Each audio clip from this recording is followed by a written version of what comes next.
진짜 삶은 아직 오지 않았다. 헨리 데이비드 소로가 전하는 인생 이막의 지혜. 모든 것을 버리고 숲으로 떠난 철학자의 마지막 경고. 안녕하세요. 인생이란 긴 여행을 지나온 멋진 50대, 60대 여러분. 혹시 요즘 이런 생각 자주 하시지 않나요? 이제 와서 뭘 더 할 수 있을까? 나는 그저 이렇게 살다 가는 걸까? 진짜 나를 위한 삶은 언제쯤 시작될까? 어쩌면 너무 늦었다고 느껴질지도 모릅니다. 하지만 오늘 여러분께 꼭 들려드리고 싶은 사람이 있습니다. 그는 우리에게 이렇게 말합니다. 나는 죽기 직전에야 내가 제대로 살지 않았다는 걸 깨닫고 싶지 않았다. 이 말이 지금 여러분 마음속 어딘가를 톡 건드리지 않으셨나요? 이 한 문장 속에 담긴 경고는 바로 여러분의 인생 이막을 완전히 뒤바꿀 강력하고도 따뜻한 메시지입니다. 소로의 이 이야기는 단순한 동화가 아닙니다. 삶의 허무와 진정한 의미를 찾아 헤매는 우리 모두에게 던지는 깊은 통찰입니다. 소로는 왜 숲으로 들어갔을까? 헨리 데이비드 소로는 19세기 미국의 사상가이자 작가였습니다. 하버드 대학을 졸업하고 명망 있는 교육자로서의 길을 걸을 수도 있었지만 그는 평범한 삶에 만족하지 못했습니다. 당시 미국 사회는 산업화와 물질적 풍요를 좇으며 바쁘게 돌아가고 있었죠. 사람들은 돈을 벌기 위해 더 좋은 집을 갖기 위해 끝없이 경쟁했습니다. 소로는 이런 삶의 방식에 깊은 의문을 품었습니다. 그는 사람들은 왜 이렇게 바쁘게 살다가 어느 순간 후회할 것을 알면서도 계속 달려가는가? 라는 질문에 대한 답을 찾고 싶었습니다. 그래서 그는 어느 날 갑자기 모든 것을 내려놓고 숲으로 들어갑니다. 단돈 몇 푼과 도끼 한 자로 만든 채 메사추세츠주 월든 호숫가에 오두막을 짓고 2년 2개월을 홀로 살았습니다. 왜 그는 이런 기행을 택했을까요? 가진 것도 없고 대단한 이유도 없었습니다. 다만 그는 진짜로 살아보고 싶다는 마음 하나로 숲을 찾았습니다. 그는 오직 삶의 본질만을 마주하고 싶었습니다. 나는 삶의 본질만을 마주하고 싶었다. 불필요한 것들을 걷어내고 오직 살아있다는 그 자체를 느끼고 싶었다. 그리고 삶이 무엇인지 깨달은 뒤 죽음을 맞이하고 싶었다. 소로는 숲에서 직접 밭을 갈고 낚시를 하며 자연의 순리를 배웠습니다.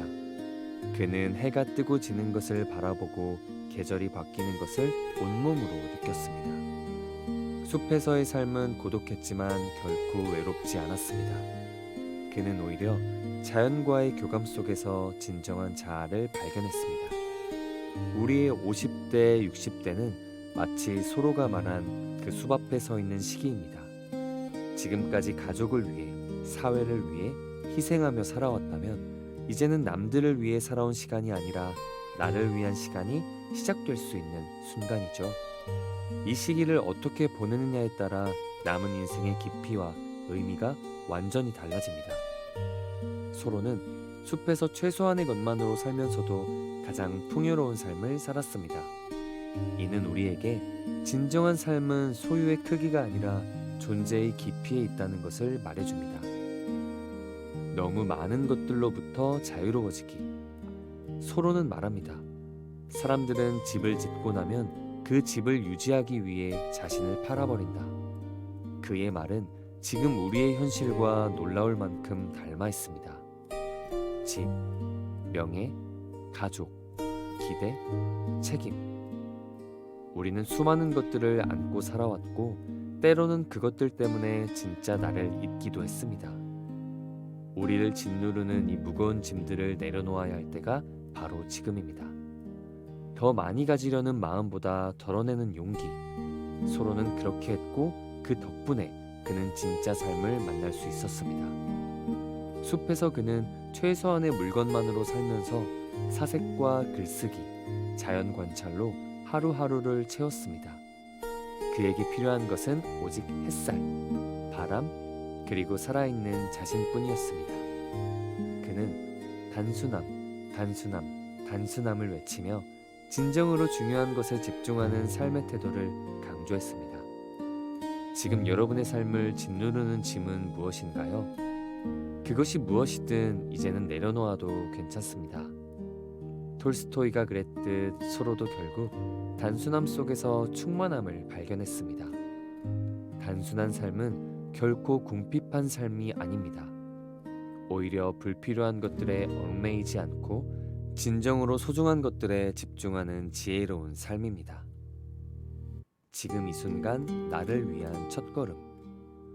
어떤 분은 말합니다. 그 사람은 철학자잖아. 나는 그냥 평범한 사람이야.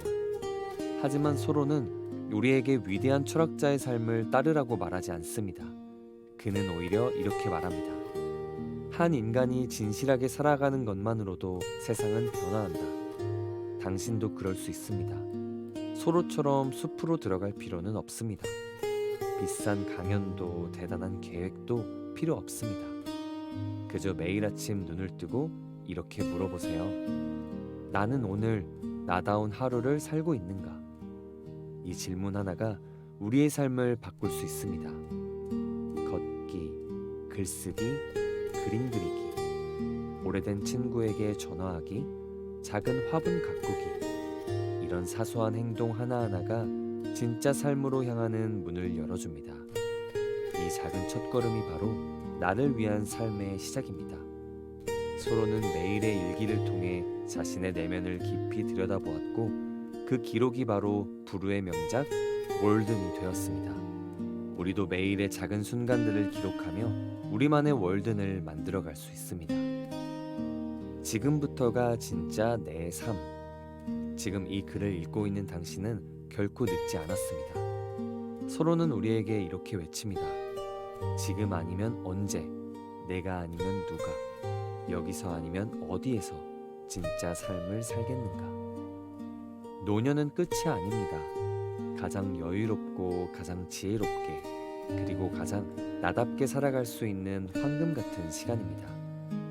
이 글을 읽은 오늘 작은 결심 하나만 하셔도 좋습니다. 그 작은 변화가 여러분의 인생 이막을 완전히 바꿔놓을지도 모릅니다.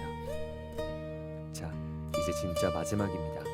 이 이야기를 끝까지 들어주신 당신께 소로가 숲에서 발견한 가장 깊은 깨달음을 선물합니다. 나는 혼자인 순간에야 비로소 가장 충만함을 느꼈다. 혹시 오늘도 외로우셨나요? 마음속이 텅 빈 듯 공허하셨나요? 소로가 말하는 혼자는 외로움이 아닙니다. 그것은 바로 나 자신과 온전히 마주하는 시간입니다. 그 시간 속에서 우리는 비로소 우리 내면의 깊은 울림을 듣고 삶의 방향을 찾을 수 있습니다. 혼자라는 시간은 삶의 복잡한 소음에서 벗어나 진정으로 중요한 것이 무엇인지 깨닫게 해주는 귀한 기회입니다. 소로는 숲으로 들어가 진짜 삶을 찾았습니다. 하지만 우리 모두가 숲으로 떠날 순 없죠.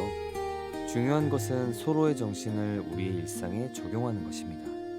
지금부터 당장 시작할 수 있는 작은 실천 3가지가 여러분의 삶을 완전히 바꿔놓을 것입니다.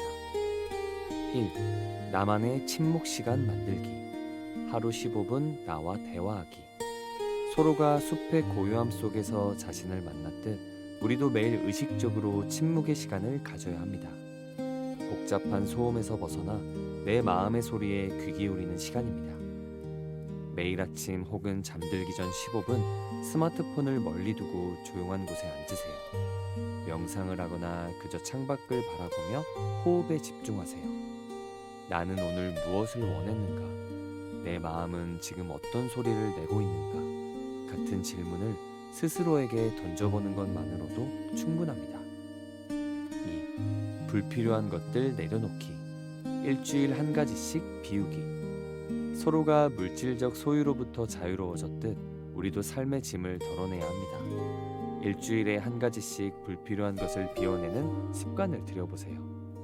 이번 주에는 1년 넘게 입지 않은 옷 한 벌을 정리하고 다음 주에는 보지 않는 잡지나 책들을 비워보세요.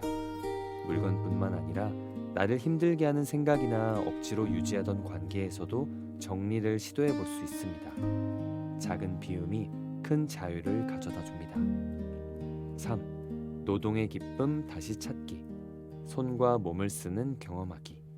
서로는 밭을 갈고 장작을 패며 노동의 기쁨을 느꼈습니다. 이제 우리도 손과 몸을 쓰는 경험을 통해 삶의 충만함을 되찾을 수 있습니다.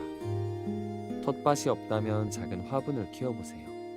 빵을 만들거나 직접 가구를 조립해보는 것도 좋습니다. 손으로 하는 취미를 시작하거나 걷기 운동을 꾸준히 해보세요. 땀 흘려 얻는 작은 성취감은 우리가 잊고 지냈던 살아있음의 감각을 깨워줄 것입니다. 이 세 가지 실천법이 여러분의 삶에 작은 변화의 씨앗이 되기를 진심으로 바랍니다. 오늘도 들어주셔서 감사합니다.